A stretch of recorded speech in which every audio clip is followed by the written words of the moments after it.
So, good morning, students. We were discussing about the graph in our last lecture. हमने कुछ graphs किए. अभी हम लीनियर ग्राफ्स कर रहे हैं बेटा, जिसमें सिर्फ स्ट्रेट लाइन शो हुई है. ठीक है.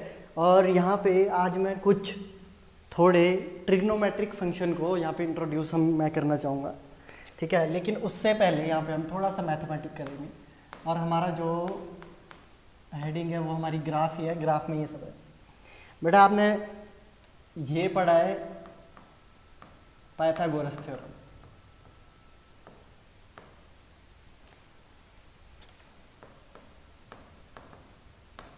पाइथागोरस थ्योरम सबने पढ़ी है. पाइथागोरस थ्योरम क्या लिखती है बेटा? जहां पे क्या हो, राइट एंगल ट्रायंगल हमारे पास हो. ठीक है. यहाँ पे ये एंगल थीटा है, ये 90 डिग्री है. Let it be A B and C. ठीक है बेटा. इसको बोलते हैं हाइपोटेन्यूज एच. इसको बोलते हैं P perpendicular. And this is known as B base. ठीक है बेटा. तो ए सी लाइन को क्या बोला बेटा? ए सी को क्या बोलते हैं बेटा? एच से डिनोट करते हैं, जिसे हम बोलते हैं हाइपोटेन्यूज. ठीक है. उसके बाद दूसरी कौन सी है बेटा? A B. A B. A B को क्या बोला बेटा हमने? ए बी को बोलते हैं हम परपेंडिकुलर. तो जिसको हम किससे डिनोट करते हैं? पी से. ठीक है. तो हमने इसको पी से डिनोट कर दिया, जिसे हमने लिखा परपेंडिकुलर. परपेंडिकुलर बेटा बिल्कुल क्या होता है? Straight line. ये जो ए बी है इसको परपेंडिकुलर होता है. और लास्ट में आता है बेटा हमारे पास ए सी. ठीक है. और लास्ट में क्या है हमारे पास? ए सी. ए सी को क्या बोला है बेटा हमने यहाँ पे? बेस. जिसको हमने बी से डिनोट किया और हम इसे बोलते हैं बेस. तो 3 टर्म है. और यहाँ पे आपने फॉर्मूला भी पढ़ा है 9th क्लास में कि H square is equal to P square plus B का स्क्वायर. ठीक है. फॉर एग्जाम्पल यहाँ पे हम इसका एग्जाम्पल भी लेते हैं एक. तो सिंपल हमारे पास क्या है भाई? यहाँ पे एक ट्रायंगल है, ये ए, ये बी, ये सी. यहाँ पे एक थीटा एंगल बन गया है ना. अब यहाँ पे दे दिया हमें P दे दिया मान लो 3 और B दे दिया मान लो 4 और बोलेगा कि H निकालो. तो कैसे निकालेंगे बेटा? H square is equal to P कितना है? P कितना है? P है 3 का स्क्वायर प्लस B कितना है बेटा? 4 का स्क्वायर. तो H square is equal to 3 3 9 4 4 16. Then H square is equal to 25.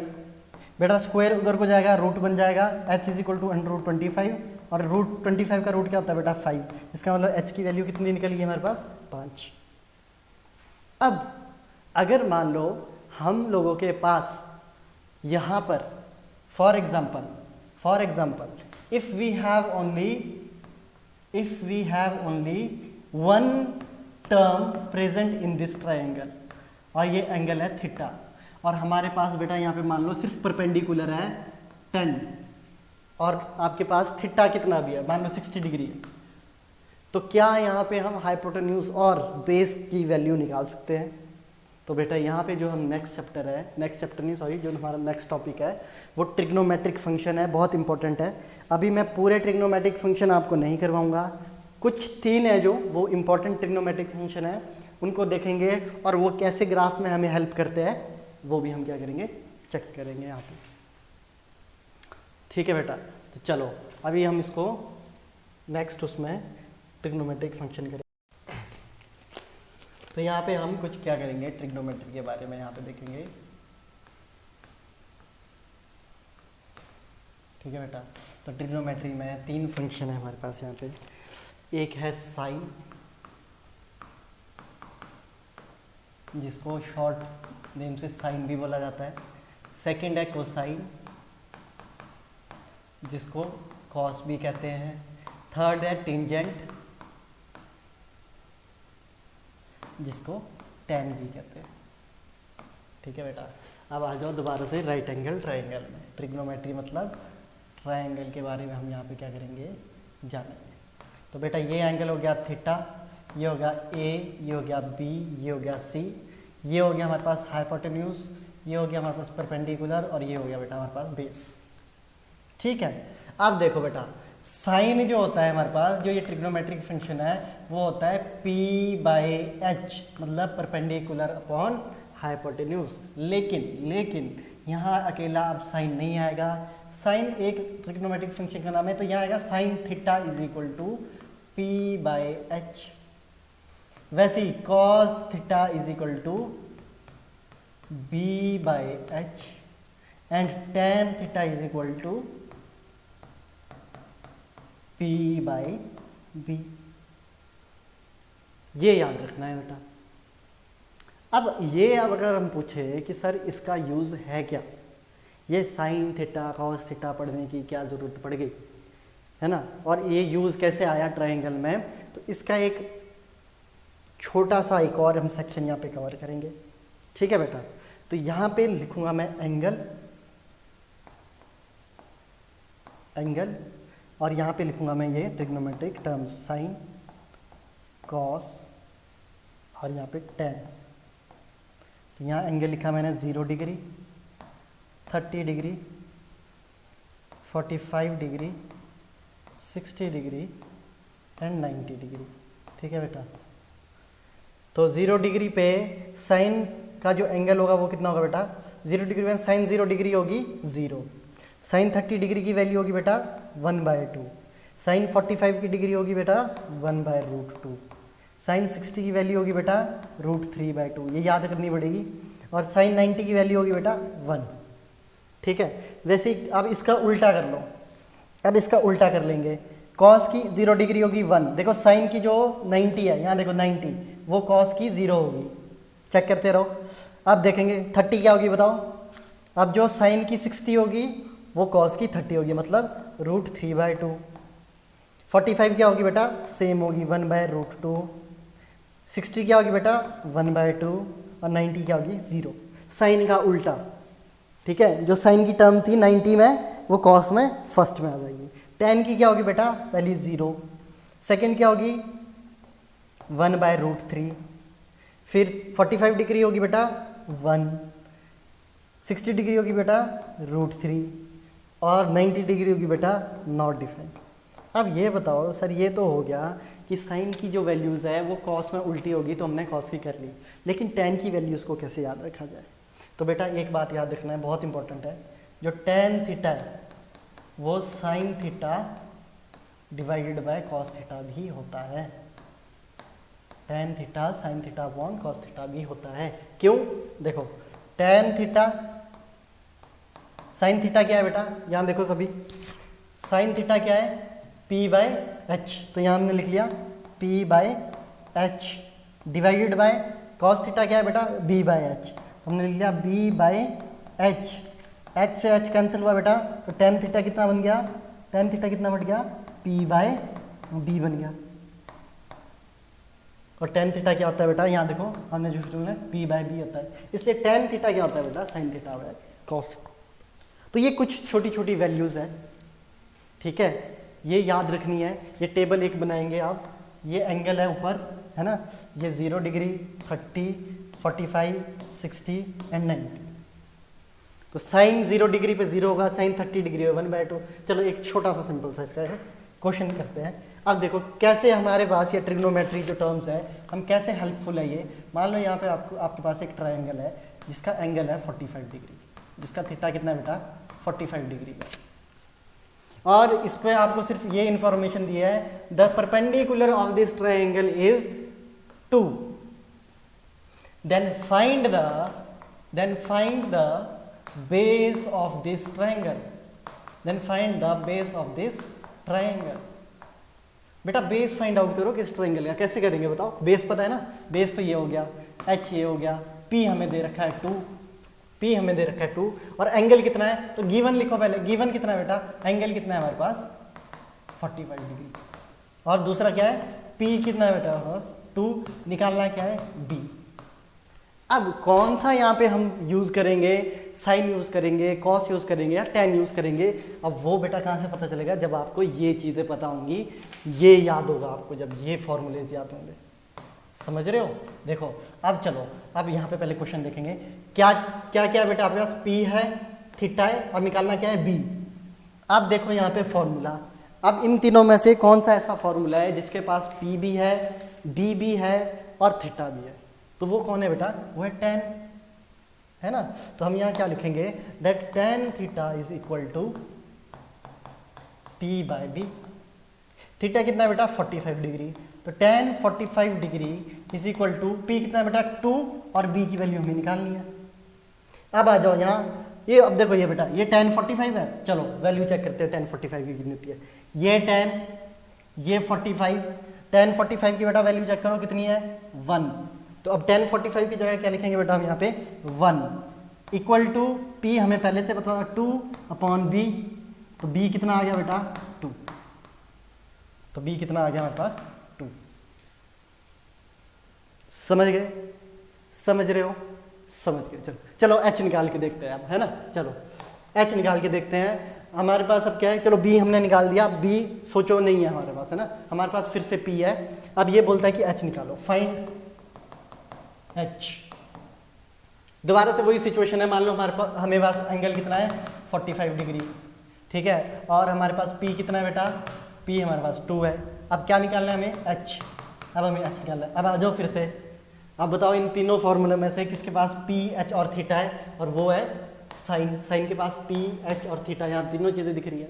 तो हम यहाँ पे फॉर्मूला क्या लगाएंगे? Sine theta is equal to P by H। Theta कितना है बेटा? 45, साइन 45 डिग्री, P कितना है बेटा? 2, H हमें निकालना है। चलो अब चेक करते हैं साइन 45 की वैल्यू कितनी होती है। तो ये हो गया बेटा साइन, ये हो गया बेटा 45, साइन 45 की वैल्यू कितनी बेटा? 1/√2। तो चलो डाल देंगे 1/√2 is equal to 2/h and h is equal to 2√2। ये हमारा आंसर आ गया, ठीक है। तो ये ट्रिग्नोमेट्रिक फंक्शन के बेटा ये बहुत यूजेस है, आसानी से हमारे क्वेश्चन क्या हो जाते हैं? सॉल्व हो जाते हैं। चलो अब ये क्या निकल गया हमारे पास? अभी मैं आपको हर तरीके से इसको प्रूव करके दिखाऊंगा। चलो जो अब आपने क्या पढ़ा है? h² is equal to P² plus B²।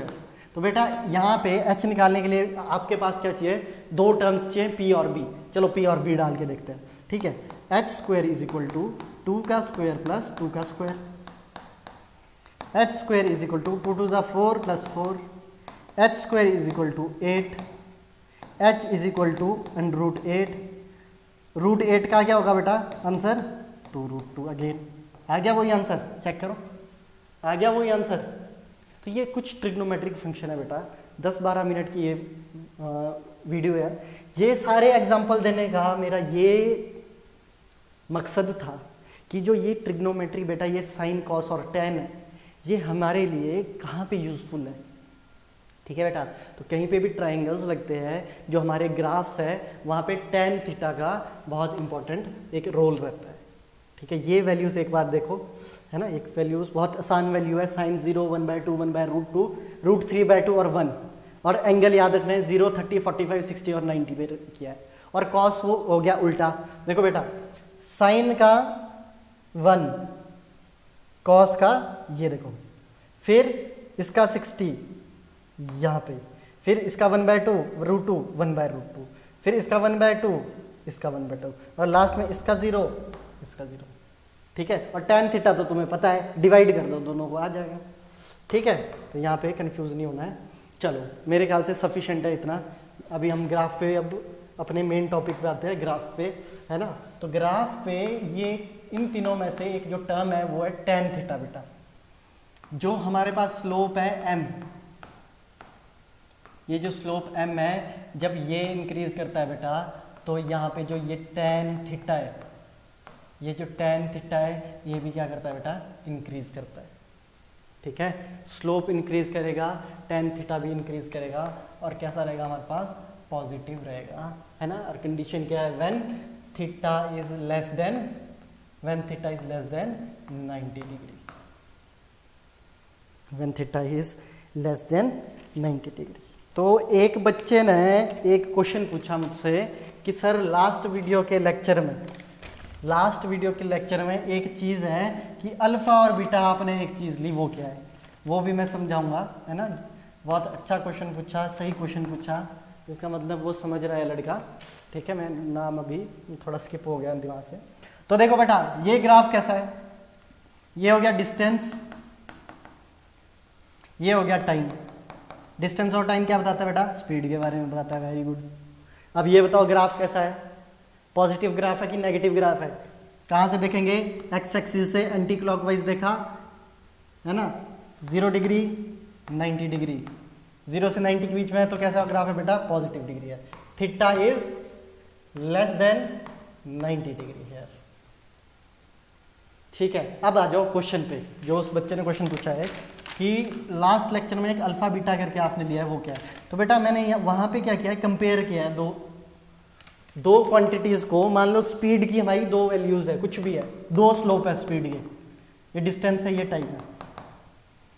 एक स्लोप ये है, कुछ भी मान लो, इसको b मान लेते हैं ना, और एक स्लोप ये है, इसको a मान लेते हैं। तो बेटा b के लिए अलग एंगल होगा, उसको हमने अल्फा माना, और a के लिए बेटा अलग एंगल होगा, उसको हमने बीटा माना। ठीक है, तो दोनों अल्फा और बीटा एंगल में से, तो याद रखना alpha and beta are angles, ये दोनों भी बेटा एंगल ही है। जैसे ये थीटा एंगल है, यहाँ पे थीटा एंगल होगा, जैसे ये थीटा एंगल है ना बेटा, वैसे ही हमारे पास क्या है, यहाँ पे भी अल्फा बीटा एंगल है। यहाँ पे हमारे पास 2 यहाँ पे स्लोप बने हैं स्पीड के, इसलिए हमने क्या माना कि अल्फा एक इसका है, बी का है, और बीटा एक है। तो बेटा इन दोनों में से बड़ा कौन सा है, देखो, तो बीटा क्या है इसमें, बड़ा है। इसका मतलब स्पीड किसकी ज्यादा होगी, जिसका स्लोप ज्यादा होगा। स्लोप किसका ज्यादा होगा, जिसका tan थीटा ज्यादा होगा। ठीक है, जिसका एंगल ज्यादा होगा। याद रखना, थीटा याद नहीं रहता है, एंगल याद रख लेना, जिसका एंगल ज्यादा उसका स्लोप ज्यादा। लेकिन कहां से कहां तक बेटा, 0 to 90 डिग्री से। जब थीटा 90 डिग्री से ज्यादा चला जाता है तो स्लोप क्या करेगा बेटा, डिक्रीज करना शुरू कर देगा।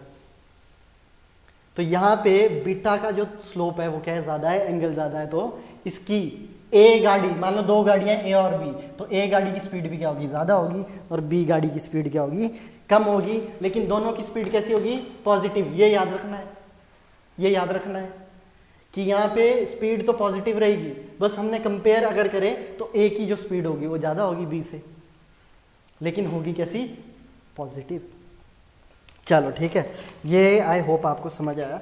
आज जो क्लास हुई थी, ऑनलाइन क्लास भी हुई है जो, उसमें मैंने क्वेश्चन भी पूछा था, और वही क्वेश्चन मैं दोबारा से यहाँ पे एक और बार पूछूंगा, जो बच्चे स्किप कर गए थे क्लास को।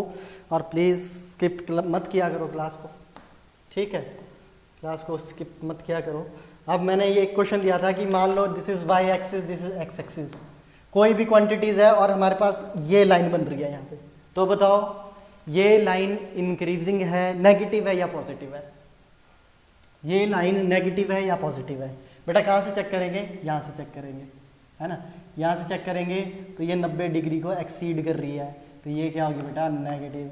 याद रखना, when theta is greater than 90 degree, slope is negative, slope is negative, मतलब डिक्रीज कर रहा है। यहाँ पे ये क्वांटिटी क्या कर रही है बेटा, डिक्रीज कर रही है, याद रखना है, ठीक है। फिर मैंने एक और क्वेश्चन दिया, यहाँ पे देखो, कंफ्यूज नहीं होना बेटा, कंफ्यूज वाली चीज नहीं है कोई, है ना। अब अगर मैं ऐसा ग्राफ दे दूं, ये क्या है, डिक्रीज या इंक्रीज, पॉजिटिव है कि नेगेटिव है बेटा? तो बेटा यहाँ क्या है, देखो, ये देखो, अब ये भी तो एक्स एक्सिस है ना, ये भी तो एक्स है। अब यहाँ से एंगल चेक करेंगे हम, तो यहाँ से एंगल चाहिए, तो ये भी थीटा क्या है, लेस देन 90 डिग्री है। तो ये क्या होगा बेटा, पॉजिटिव होगा। ये ग्राफ क्या होगा, पॉजिटिव होगा। इसका जो स्लोप होगा वो क्या होगा, पॉजिटिव होगा, स्लोप इज पॉजिटिव, इंक्रीजिंग होगा। समझ रहे हो, समझ गए? अगर मान लो आपको बोलते हैं, अच्छा ग्राफ नंबर 1 पे आ जाओ, इस ग्राफ पे आ जाओ, अगर आपको बोलते हैं बेटा ये बताओ कि इस पॉइंट पे स्लोप क्या होगा, नेगेटिव होगा कि पॉजिटिव होगा? सिंपल क्या करेंगे, एक्स एक्सिस के पैरेलल एक लाइन खींचेंगे इस पॉइंट से। ये देखो, ये एक्स एक्सिस, सॉरी, ये एक्स एक्सिस से पैरेलल हमने लाइन खींच ली है, ठीक है, एक्स एक्सिस से पैरेलल लाइन खींच लेंगे। देखो एक्स एक्सिस ये है, पैरेलल खींची, यहां से अब एंगल चेक करो, इस पॉइंट का सेम वही एंगल आ रहा है, ठीक है। तो इसका मतलब यहाँ पे भी क्या होगा, नेगेटिव होगा, डिक्रीज कर रहा होगा। इस पॉइंट पे बोल दे कोई, बोलो इस पॉइंट पे बताओ क्या होगा स्लोप, तो यहाँ एक्स एक्सिस के पैरेलल, पैरेलल समझते हो ना, पैरेलल लाइन खींचेंगे और फिर एंगल चेक करेंगे, वही आएगा। अब आ जाओ सेकंड ग्राफ में, आ जाओ बेटा। सेकंड ग्राफ में बोल दिया कि इस पॉइंट में बताओ भाई, इस पॉइंट पे क्या इंक्रीज है डिक्रीजिंग है, क्या करोगे, एक्स एक्सिस से पैरेलल लाइन खींचो और चेक करो, वही आता है। पैरेलल खींचा, चेक किया, थीटा वही आया, थीटा वही आया जो थीटा यहाँ था। तो ये यूनिफॉर्म है बेटा एक स्ट्रेट लाइन में, समझ रहे हो? आई होप आपको समझ आ रहा है। और वहीं पे एक और यहाँ पे हमने एक एग्जांपल डिस्कस किया है। For example, that example is, एक बहुत ही सुंदर सा एग्जांपल है, इसको करेंगे। आई होप मैं कर्व वाले में पहुँच जाऊँ आज, लेकिन अगर बेटा ये ग्राफ समझ आ गए तो आपको दिक्कत नहीं होगी आगे पढ़ने में। तो हमारा जो क्वेश्चन था, मेरा जो एग्जांपल था, एक क्वेश्चन था, सिंपल सा क्वेश्चन है बेटा।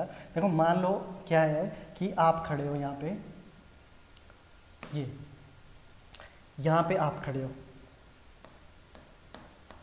ठीक है, और आपने क्या किया, मुस्कुराते मुस्कुराते आपने एक बॉल को 20 मीटर पर सेकंड, ज़्यादा हो गया, चलो कोई बात नहीं, 20 मीटर पर सेकंड की स्पीड से हाइट में फेंक दिया, हाइट में फेंक दिया, ठीक है। और यहाँ पे एक और आपका एक दोस्त खड़ा है, यहाँ पे एक और दोस्त खड़ा है आपका, है, वो भी मुस्कुराता हुआ देख रहा है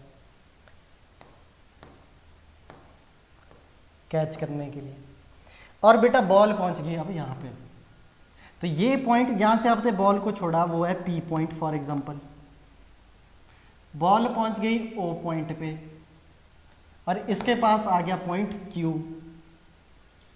कितनी स्पीड में फेंकी है बेटा, ध्यान, अब यहां ध्यान दे दो, 20 मीटर पर सेकंड।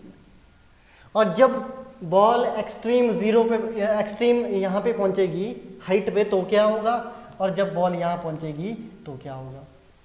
तो इसके लिए यहाँ पे 2 ग्राफ में बनाऊंगा और आपको बताना है इसका आंसर क्या होगा।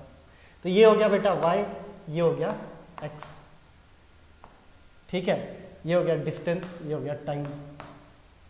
x मान लो, पोजीशन मान लो, x जो, इसको चलो हम यहाँ पे पोजीशन लिख लेते हैं ना, पोजीशन हो डिस्टेंस हो एक ही बात है सब कुछ।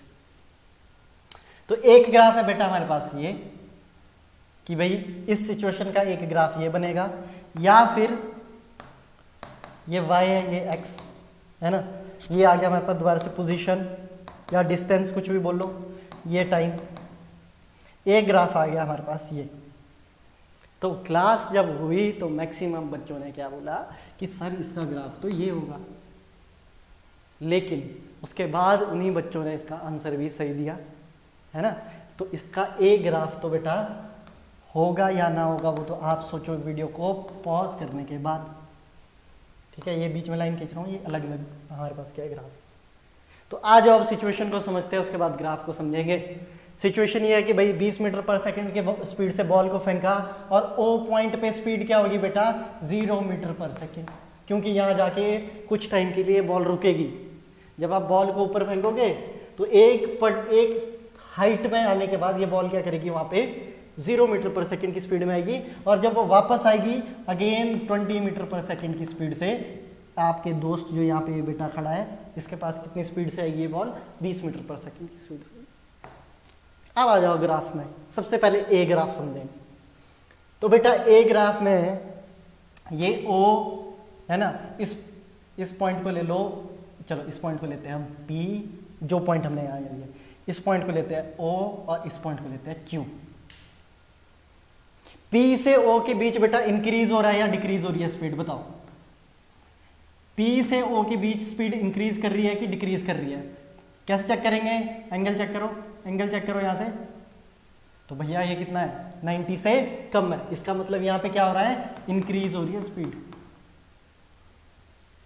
इंक्रीज हो रही है स्पीड। और सेकंड सिचुएशन में देखो बेटा, यहां देखो सेकंड में क्या हो रहा है, ओ से पी में क्या हो रहा है बेटा, ओ से पी में, ओ से क्यू के बीच में क्या हो रहा है, एंगल बनाओ,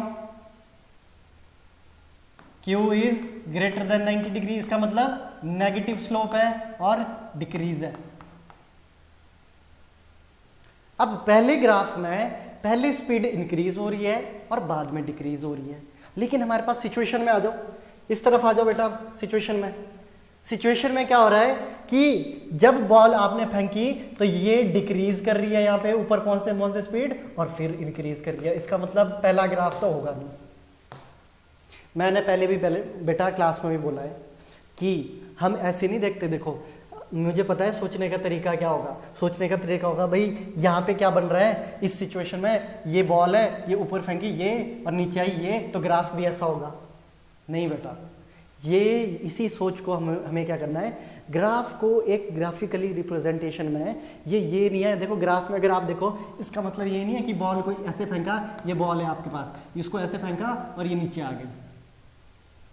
ग्राफ नंबर ए देखो, ये इसका मतलब ये नहीं है ये बॉल फेंकी ऊपर और नीचे आ गई। नहीं बेटा, बिल्कुल नहीं। ऐसे नहीं सोचना कि यही सिचुएशन यहाँ ग्राफ में हमने लिख ली, नहीं। अब देखो ग्राफ नंबर बी में आओ, आपको सब समझ आ जाएगा। ग्राफ नंबर बी में ये देखो, अब हम इस पॉइंट को लेते हैं, शुरू कहाँ से हो रहा है P, तो हम इस पॉइंट को लेंगे P, फिर दूसरा पॉइंट क्या है O, और तीसरा पॉइंट क्या है बेटा Q। अब आ जाओ, अगर आप P और O पॉइंट को देखो, P और O पॉइंट की लाइन को देखेंगे सभी, बाकी कुछ नहीं देखोगे अभी, तो ये कैसा है बेटा, इंक्रीजिंग या डिक्रीजिंग, इंक्रीजिंग या डिक्रीजिंग। लास्ट लेक्चर में भी मैंने ये करवाया है। तो बेटा अगर आप यहाँ से एंगल लो, इसका देखो, इसका एंगल लो, तो ये कैसा है, ग्रेटर देन 90। इसका मतलब यहाँ क्या हो रहा है, डिक्रीजिंग, नेगेटिव है, ये नेगेटिव स्लोप है, ये डिक्रीज होगा। समझ में आ गया। तो देखो अब ये देखो यहाँ पे इसको देखो, इस नमूने को देखो, ये क्या कर रहा है, ऊपर को फेंका तो क्या हो रही है स्पीड बेटा, डिक्रीज हो रही है। तो ये ग्राफ आ गया डिक्रीज। उसके बाद यहाँ पे क्या हो गया बेटा, इधर देखो इस पॉइंट पे, ये जो मैं सर्कल कर रहा हूँ बार बार, ये रेड कलर का, ये जीरो हो गया यहाँ पे, क्योंकि यहाँ जीरो होती है वैल्यू, यहाँ पे जीरो हो गया, तो यहाँ पे जीरो हो गया। ये देखो सिचुएशन भी देखते रहो साथ साथ। फिर O से Q के बीच में क्या हो रहा है बेटा, अब यहाँ देखो O से Q के बीच में क्या हो रहा है, इंक्रीज हो रहा है या डिक्रीज हो रहा है। O से Q के बीच में क्या हो रहा है, इंक्रीज हो रहा है कि डिक्रीज हो रहा है। एंगल लो, लेस देन 90 है, तो यहाँ क्या हो रहा है, इंक्रीज हो रहा है। अब यहाँ पे आ जाओ सिचुएशन में, बॉल नीचे को आई, क्या की स्पीड, इंक्रीज की। समझ में आ गया। तो ग्राफ क्या होगा इसका बेटा, इसका ग्राफ नंबर बी क्या होगा, करेक्ट होगा। ठीक है, समझना इसको ध्यान से, किसको समझना है फिर से इस वीडियो को देखें, बिल्कुल समझ आ जाएगा, सब कुछ समझ आ जाएगा। ठीक है, चलो बेटा, अब क्या स्पीड जीरो भी हो सकती है, तो उसका ग्राफ क्या होगा। तो भैया हाँ, हमने यहाँ पे तो पढ़ लिया कि ये तो सर होगी इंक्रीजिंग स्पीड, अगर हम यहाँ पे डिस्टेंस और टाइम की बात कर रहे हैं, है ना। ये होगी बेटा हमारे पास डिक्रीजिंग स्पीड, अगर यहाँ हम डिस्टेंस बार से डिस्टेंस, वाई एक्सिस ये एक्स एक्सिस, क्योंकि यहाँ एंगल ये हो गया, ये लेस देन जीरो है, तो ये हो गया, है ना, ये हो गया हमारे पास वाई, ये हो गया एक्स। क्या स्पीड जीरो भी होगी तो उसका ग्राफ क्या होगा। तो बेटा यहाँ देखो, जीरो स्पीड के लिए क्या ग्राफ होगा, तो ये देखो, ये इधर ये, यहाँ पे ये वाई, ये एक्स, ये डिस्टेंस, ये स्पीड, सॉरी ये टाइम।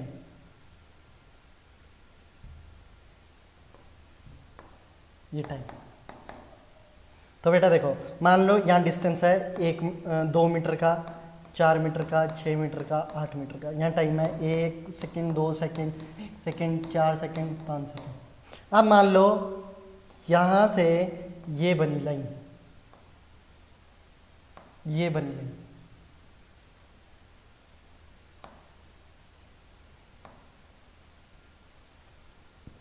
तो बेटा ये होता है जीरो। जीरो क्यों हुआ बेटा, क्योंकि बॉडी का है 4 मीटर पे है, और वो टाइम इंक्रीज कर रहा है कंटिन्यूसली। वो कितने मीटर में, देखो बेटा इस पॉइंट पे देखो, इस पॉइंट पे कितना डिस्टेंस आएगा, 4 मीटर ही आएगा। इस पॉइंट पे कितना आएगा, इस पॉइंट पे भी कितना है। तो हर पॉइंट पे अगर आप देखो तो ये क्या कर रहा है, मूव नहीं कर रहा अपनी जगह से, ये 4 मीटर पे ही है बेटा। तो यहाँ पे क्या आ जाएगा हमारे पास, जो स्पीड क्या होगी बेटा, यहाँ पे जीरो। यहाँ पे स्पीड क्या हो जाएगी बेटा, जीरो। ठीक है बेटा, इसका मतलब ग्राफ नंबर जो 3 है, ग्राफ नंबर 3 में जब बेटा डिस्टेंस ही कवर नहीं करेगी बॉडी, जब 4 मीटर पे रुकी है, तो उसकी speed is equal to distance upon time, तो यहाँ पे जो स्पीड क्या हो जाएगी, जीरो हो जाएगी। यहाँ पे एक बात मैं कहना चाहता हूँ, शायद जो हमारी ऑनलाइन क्लास है वहाँ पे 0 की जगह मैंने शायद कांस्टेंट लिख दिया था, मैंने अभी पेज देखा, 0 की जगह शायद मैंने इस ग्राफ में आगे कांस्टेंट लिख लिया था और बोला 0 था, है ना। तो यहाँ पे याद रखना कांस्टेंट तो होता है बेटा एक जैसा, जैसे ये है, यहाँ पे है कांस्टेंट है जो हमारी स्पीड है ना, ये है कांस्टेंट स्पीड। यहाँ पे स्पीड क्या होगी 0। इसका रीज़न ये है बेटा क्योंकि जो आपकी बॉडी है वो क्या कर रही है, अपनी जगह से मूवमेंट नहीं कर रही है, 4 मीटर पे ही है, और जब बॉडी कोई डिस्टेंस कवर नहीं करेगी तो बेटा उसकी स्पीड भी क्या होगी बेटा 0। तो ये ग्राफ है हमारे पास जब स्पीड क्या होगी 0 होगी, ठीक है। तो याद रखना ये 3 ग्राफ है, इंक्रीजिंग डिक्रीजिंग कैसे होती है। आई थिंक आपको सबको क्लियर हो गया है। एंगल देख लो, ये थोड़ा सा ट्रिग्नोमेट्री का थोड़ी सी ये नॉलेज रखना है कि क्या कहाँ पे होता है। बाकी tan थीटा जो है हमारे पास स्लोप को ही tan थीटा बोला जाता है, याद रखना बेटा, ये बहुत इंपॉर्टेंट है। स्लोप को ही tan थीटा बोला जाता है, ये वाला, है ना। और ये अगर पॉजिटिव है तो इंक्रीजिंग है, और ये अगर नेगेटिव है तो कैसा रहेगा, डिक्रीजिंग। तो यहाँ पे मैं कुछ क्वेश्चन आपको दे रहा हूँ और आपको वो क्वेश्चन सॉल्व करके मुझे सभी मैसेज करेंगे, रिप्लाई करेंगे, अपनी कॉपी पे सॉल्व करेंगे, ठीक है। और मुझे इसका आंसर बताएंगे कि इसका आंसर क्या होगा, कहाँ पे इंक्रीज होगा और कहाँ पे डिक्रीज होगा। बेटा ये क्वेश्चन है आप लोगों के लिए, आप इसको सॉल्व करेंगे। आज भी मैं कर्व पार्ट को नहीं यहाँ पे डिस्कस कर पाया, नेक्स्ट लेक्चर पे मैं कर्व पार्ट को क्या करेंगे, हम उसको डिस्कस करेंगे क्योंकि फिर वीडियो लेक्चर बहुत लंबा बन जाएगा। तो आप ये वाला क्वेश्चन तब तक इस वाले क्वेश्चन को ट्राई करेंगे। तो ये है बेटा यहाँ पे हमारे पास 15, ठीक है। ये हमारे पास यहाँ पे है डिस्प्लेसमेंट बताओ डिस्प्लेसमेंट और टाइम क्या बताता है हमें, डिस्प्लेसमेंट अपॉन टाइम क्या बताता है बेटा, वेलोसिटी के बारे में। तो यहाँ पे हम वेलोसिटी के लिए चेक करेंगे हम, ये टाइम ऊपर को, डिस्प्लेसमेंट यहाँ को, नीचे टाइम आगे को और डिस्प्लेसमेंट इधर। एक्स एक्सिस वाई एक्सिस है ना, ये 0, ये है 15, ये 15 हो गया, और यहाँ पे 10, ये 10 हो गया, ठीक है बेटा। ये यहाँ पे 10 और यहाँ पे ये 15, ठीक है।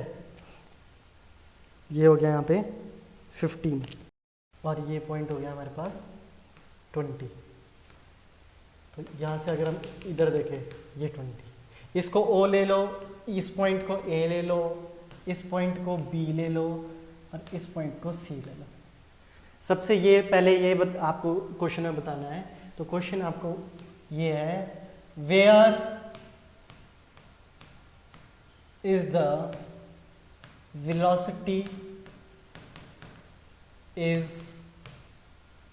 Increasing, where is the velocity is increasing, ठीक है। तो आपको ये फाइंड आउट करना है कि कहाँ पे वेलोसिटी इंक्रीज कर रही है एंड हाउ मच, अच्छा यहाँ लिख लो, find velocity in OA, AB and BC। OA में वेलोसिटी क्या होगी, पहले तो ये बताना है इंक्रीज करेगी डिक्रीज करेगी, फिर वेलोसिटी निकालनी है कितनी होगी। उसके बाद OB पे चेक करना है इंक्रीज करेगी या डिक्रीज करेगी, है ना। और इसकी वेलोसिटी निकालनी है कि यहाँ पे वेलोसिटी क्या होगी। तो बेटा देखो वेलोसिटी क्या होता है, डिस्प्लेसमेंट अपॉन टाइम।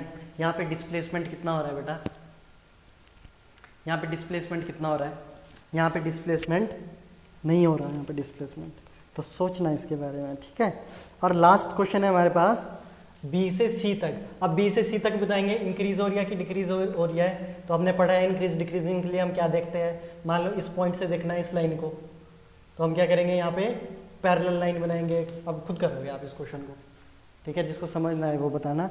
बाकी इस क्वेश्चन को सभी बच्चे खुद अटेम्प्ट करेंगे, ठीक है। वेलोसिटी बतानी है OA, AB और BC में क्या वेलोसिटी होती है। एक क्वेश्चन ये हो गया और एक चलो बाद में मिलूंगा कभी और, ठीक है। तो देखो बेटा यहाँ पे AB का स्लोप क्या हो गया बेटा, 0 हो गया है ना। तो यहाँ चेक करना है, और अगर स्लोप 0 हो जाए तो, स्लोप 0 हो जाएगा तो क्या हो जाएगा बेटा बताओ, स्लोप 0 होगी तो वेलोसिटी भी क्या हो जाएगी 0। ठीक है बेटा, तो आज इतना ही। इस क्वेश्चन को अच्छे से सॉल्व करेंगे, इसका आंसर मुझे सभी सेंड करेंगे ग्रुप में, ठीक है। और चलो एक और क्वेश्चन मैं तुम्हें दे देता हूँ, ठीक है, इसको भी ट्राई करना। 2 क्वेश्चन, आज के 2 क्वेश्चन हो गए और संडे तक इसका आंसर सभी देंगे। तो यहाँ पे दोबारा से डिस्प्लेसमेंट और यहाँ पे टाइम, ठीक है, यहाँ डिस्प्लेसमेंट, ये टाइम, ये ग्राफ है हमारे पास, ठीक है। यहाँ पे क्या आ गया बेटा, डिस्प्लेसमेंट, डिस्प्लेसमेंट जिसको हम एस से भी डिनोट करते हैं, और ये हो गया टाइम, है ना, जिसको हम टी से डिनोट करेंगे, सेकंड इसकी यूनिट होगी। तो यहाँ पे बेटा डिस्प्लेसमेंट यहाँ पे है 10, और यहाँ पे है हमारे पास एक्स एक्सिस में वाई, ये हो गया 0, ये हो गया एक्स एक्सिस, ये होगी वाई एक्सिस, ये हो गया 5, ठीक है बेटा। यहाँ पे हो गया हमारे पास 15 और यहाँ पे आ गया 25। तो यहाँ पे आपको निकालना है फाइंड वेलोसिटी इन, इसको ए बी और यहाँ पे इस पॉइंट को ले लो C, O A B and B C. और बेटा ये भी बताना है कहाँ पे इंक्रीज करेगी और कहाँ पे डिक्रीज करेगी। तो ये आपके 2 क्वेश्चन है। अच्छे से पूरा कंसेप्ट पढ़ो, कोई भी किसी भी नेट की हेल्प नहीं लेगा बेटा। पूरे लेक्चर देखो, पहले वाला और ये वाला, और इन दोनों ग्राफ को सॉल्व करो। आपको दोनों ग्राफ पहले तो देख के पता चल जाएंगे कहाँ पे इंक्रीज कौन कर रहा है और कहाँ पे डिक्रीज कर रहा है। देखो बेटा, देख के पता चल जाएंगे, जिसको एंगल की नॉलेज होगी उसको देख के पता चल जाएगा कौन इंक्रीज कर रहा है कौन डिक्रीज, और वैल्यू भी ऐसी आएगी, डिक्रीज करेगा तो नेगेटिव आएगी, इंक्रीज करेगा तो पॉजिटिव आएगी, और अगर कुछ भी नहीं कर रहा इंक्रीज और डिक्रीज तो ऑटोमेटिकली कितनी आएगी बेटा, 0 ही आएगी, ठीक है। तो I hope you will understand this. Net की किसी भी चीज़ की कोई हेल्प नहीं लेगा, खुद अपने दिमाग से इसको पहले करेंगे, जिसको नहीं आएगा वो पूछेगा।